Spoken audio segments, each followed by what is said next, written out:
पिता से पहले पुत्र की मृत्यु क्यों हो जाती है?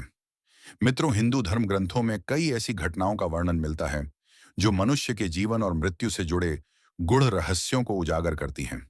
ऐसी ही एक रहस्यमय घटना यह भी है कि आखिर पिता से पहले पुत्र की मृत्यु क्यों हो जाती है। तो मित्रों, आज की इस वीडियो में इस गढ़ रहस्य को हम विस्तार से जानेंगे। बस आपसे यही आग्रह है कि वीडियो को आखिरी तक अवश्य देखें, क्योंकि इस कथा को सुनने मात्र से मनुष्य के कोटि कोटि पापों का नाश होता है। मित्रों, इस ज्ञानवर्धक कथा की गहराई में आप खो जाएं, उससे पहले कृपया इस वीडियो को एक लाइक करके कमेंट में जय श्री हरि विष्णु अवश्य लिखते। तो आइए इस ज्ञानवर्धक प्रस्तुति की शुरुआत करते हैं। मित्रों, प्राचीन काल में महाराज वसु एक महान और धर्मपरायण शासक थे। वे अपने न्यायप्रिय शासन और तपस्वी स्वभाव के कारण देवताओं द्वारा भी सम्मानित थे। उनके शासन में प्रजा सुखी और समृद्ध थी, क्योंकि वे न्याय, सत्य और धर्म के मार्ग पर चलते थे। उनके जीवन का सबसे बड़ा सुख उनका पुत्र चंद्रकेतु था, जो वीर, बुद्धिमान और अत्यंत योग्य था। चंद्रकेतु न केवल युद्ध विद्या में निपुण था, बल्कि धर्म और नीति के मार्ग का भी अनुसरण करता था। वह प्रजा का प्रिय था और राज्य के भविष्य के लिए एक योग्य उत्तराधिकारी माना जाता था। परंतु एक दिन जब राजा वसु अपने राजसभा में बैठे हुए थे, तब एक सिद्ध आर्षि ने उनके दरबार में प्रवेश किया। आर्षि के तेजस्वी स्वरूप और गंभीर मुद्रा को देखकर सभी लोग चकित रह गए। राजा वसु ने श्रद्धापूर्वक उनका स्वागत किया और आसन ग्रहण करने का अनुरोध किया। आर्षि ने आशीर्वाद देते हुए कहा, राजन, तुमने अपने जीवन में धर्म और सत्य का पालन किया है, परंतु विधि का विधान अटल है। तुम्हारे पुत्र चंद्रकेतु की मृत्यु तुम्हारे जीवन काल में ही होगी। मित्रों, ये बात सुनते ही राजा वसु स्तब्ध रह गए। उनके नेत्रों में चिंता और भय स्पष्ट झलक रहा था। उन्होंने कांपते स्वर में पूछा, हे महात्मा, यह कैसे संभव है? मेरा पुत्र चंद्रकेतु स्वस्थ, वीर और धर्मनिष्ठ है। वह क्यों अकाल मृत्यु को प्राप्त होगा? क्या कोई उपाय है जिससे इस अनहोनी को टाला जा सके? मित्रों, फिर आर्षि गंभीरता से बोले, राजन, यह केवल भाग्य का खेल नहीं है। इसके पीछे एक गढ़ कारण है, एक प्राचीन शराब जो पीढ़ी दर पीढ़ी चला आ रहा है। यदि तुम इसका समाधान चाहते हो तो तुम्हें महान तपस्वी और देवताओं की शरण में जाना होगा। केवल दिव्य ज्ञान से ही इसका उत्तर प्राप्त किया जा सकता है। मित्रों, राजा वसु की चिंता और अधिक बढ़ गई। वे इस समाचार से विचलित हो गए और तुरंत आर्षियों और विद्वानों को बुलाकर इस रहस्य की गहराई में जाने का निश्चय किया। उनका हृदय व्यथित था, क्योंकि एक पिता के लिए अपने पुत्र की मृत्यु की कल्पना भी असहनीय होती है। वे विचार करने लगे कि यह भाग्य की विडंबना है या उनके पूर्व जन्म के किसी कर्म का परिणाम। फिर राजा वसु ने निश्चय किया कि वे किसी भी कीमत पर अपने पुत्र को इस दुर्भाग्य से बचाएंगे। उन्होंने अपने मंत्रियों और विद्वानों को बुलाकर इस समस्या का समाधान खोजने के लिए विभिन्न धर्म ग्रंथों और पुराणों में उत्तर ढूंढ का आदेश दिया। राजा वसु आर्षि अगस्त्य के आश्रम में पहुंचे। उन्होंने अपनी व्यथा सुनाई और पुत्र के लिए आशीर्वाद मांगा। ऋषि अगस्त्य ने कहा, राजन, यह प्रश्न केवल तुम्हारे पुत्र का नहीं है, अपितु यह संपूर्ण मानव जाति के लिए एक रहस्य है। इसके पीछे एक प्राचीन कथा और शराब की शक्ति कार्यरत है। फिर उन्होंने कहा, हे राजन, वर्षों पूर्व पृथ्वी पर बृजर नामक एक शक्तिशाली और धर्मपरायण सम्राट राज्य करते थे। वे अत्यंत प्रतापी और पराक्रमी थे। उनके राज्य में सभी प्रजा सुख शांति से रहती थी।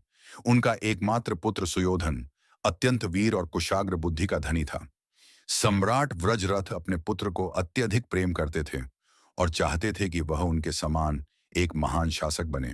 फिर एक दिन सम्राट व्रजरथ ने एक भव्य यज्ञ का आयोजन किया, जिसमें देवताओं और अर्षियों को आमंत्रित किया गया।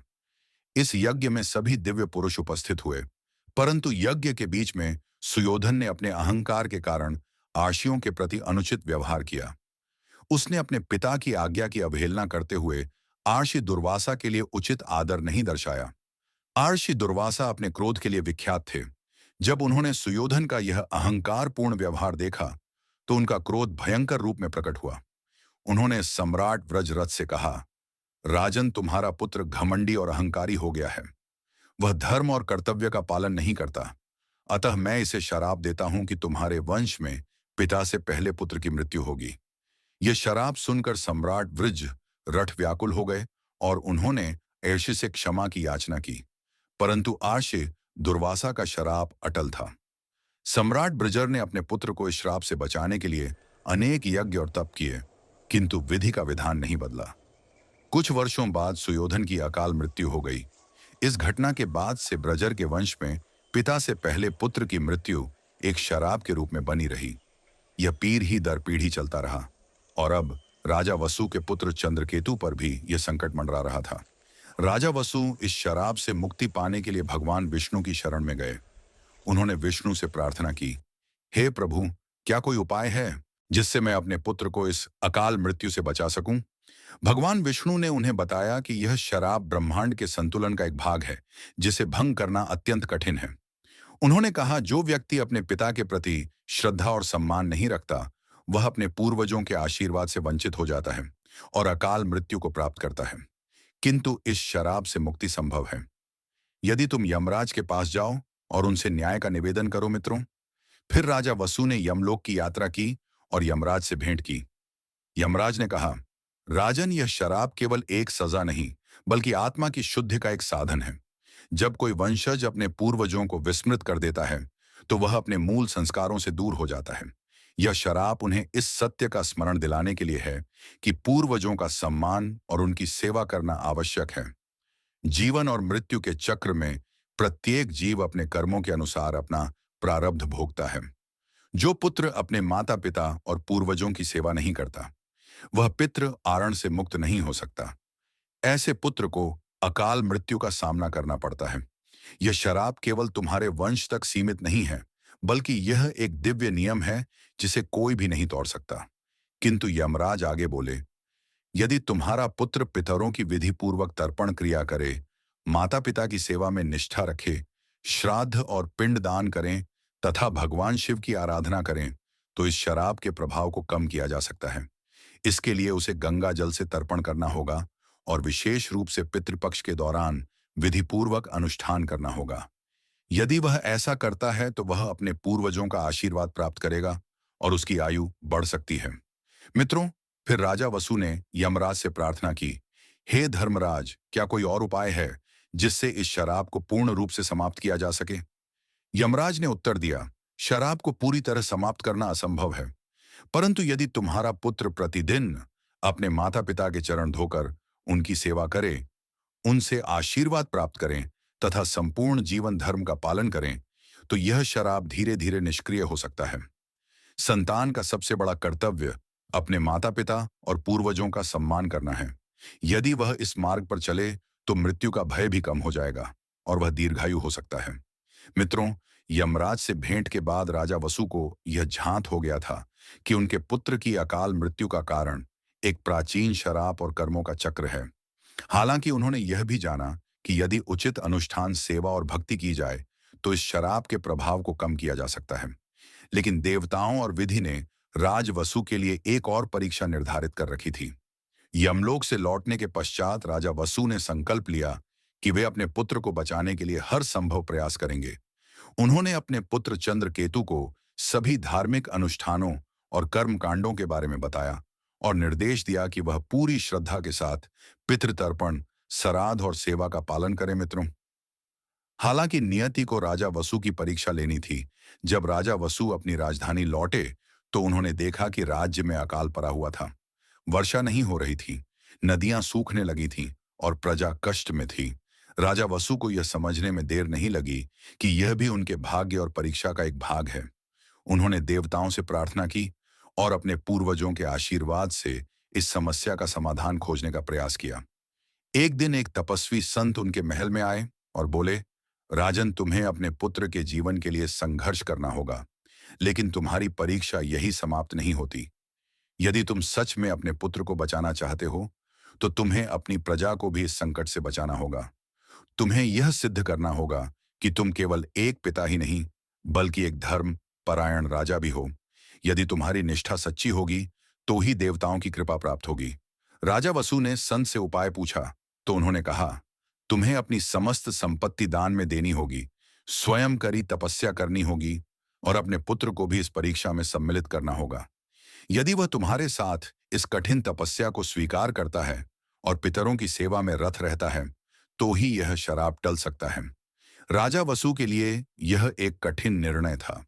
वे एक राजा थे और उनकी प्रजा उनकी जिम्मेदारी थी, लेकिन एक पिता के रूप में उनका हृदय अपने पुत्र की रक्षा करना चाहता था।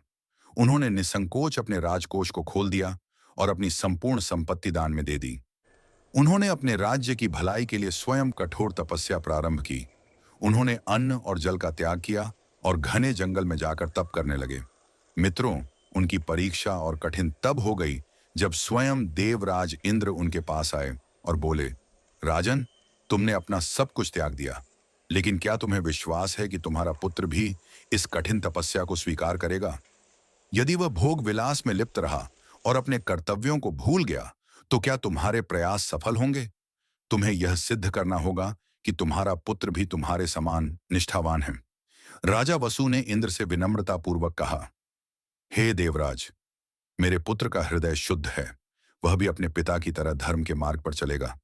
मैं उसे इस परीक्षा के लिए तैयार करूंगा, और यदि वह असफल होता है तो मैं अपने भाग्य को स्वीकार कर लूंगा। इसके पश्चात राजा वसु अपने पुत्र चंद्रकेतु के पास गए और उसे बताया कि यदि वह सच में अपनी मृत्यु से बचना चाहता है तो उसे अपनी समस्त ऐश्वर्य सुख सुविधाओं का त्याग कर अपने पिता के साथ घोर तपस्या करनी होगी। यह सुनकर चंद्रकेतु कुछ क्षणों के लिए मौन रह गया। एक राजकुमार के लिए, जिसने अपने जीवन में कभी किसी वस्तु की कमी नहीं देखी थी, इस परीक्षा को स्वीकार करना आसान नहीं था, लेकिन उसके हृदय में अपने पिता के प्रति अपार श्रद्धा और विश्वास था। उसने बिना किसी संकोच के राजा वसु का अनुसरण करने का निर्णय लिया। चंद्रकेतु ने राजसी वस्त्रों का त्याग कर दिया, भोजन और विलासिता को छोड़कर अपने पिता के साथ वन में तपस्या करने चला गया। वहां उन्होंने घोर तपस्या की, अनेक कष्ट सहे, परंतु कभी धर्म के मार्ग से विचलित नहीं हुए। मित्रों, फिर कुछ समय पश्चात जब उनकी तपस्या अपने चरम पर पहुंची, तो स्वयं यमराज देवराज इंद्र और भगवान शिव प्रकट हुए। उन्होंने राजा वसु और चंद्रकेतु की निष्ठा और तपस्या को देखकर उन्हें आशीर्वाद दिया। यमराज बोले, राजन, तुमने अपनी परीक्षा उत्तीर्ण कर ली है। तुम्हारी निष्ठा और तपस्या ने विधि के विधान को भी प्रभावित कर दिया। तुम्हारे पुत्र की अकाल मृत्यु अब टल चुकी है। देवराज इंद्र ने कहा, तुमने केवल एक पिता का धर्म नहीं निभाया, बल्कि एक सच्चे राजा और एक धर्मपरायण पुरुष के रूप में अपनी परीक्षा को भी उत्तीर्ण किया है। तुम्हारी प्रजा पर से भी संकट टल जाएगा और तुम्हारा राज्य पुनः समृद्ध होगा। फिर भगवान शिव ने आशीर्वाद देते हुए कहा, जो पुत्र अपने माता पिता की सेवा करता है, अपने पूर्वजों का सम्मान करता है और धर्म के मार्ग का अनुसरण करता है, वह दीर्घायु और सफल जीवन प्राप्त करता है। तुम्हारे प्रयासों ने यह सिद्ध कर दिया है कि सच्ची श्रद्धा और भक्ति से नियति को भी बदला जा सकता है। मित्रों, यह कहकर देवताओं ने राजा वसु और चंद्रकेतु को आशीर्वाद दिया और अंतर्धान हो गए। इसके बाद राज्य में वर्षा हुई, अकाल समाप्त हो गया और चंद्रकेतु का जीवन सुरक्षित हो गया। राजा वसु ने पुनः अपना राज्य संभला और धर्म और न्याय के साथ शासन किया। तो मित्रों, आपको यह कथा कैसी लगी, हमें कमेंट में जरूर बताएं। साथ ही इस वीडियो को एक लाइक करके इसे अपने मित्रों बंधुओं के साथ शेयर अवश्य करें और इस चैनल को सब्सक्राइब जरूर कर लें।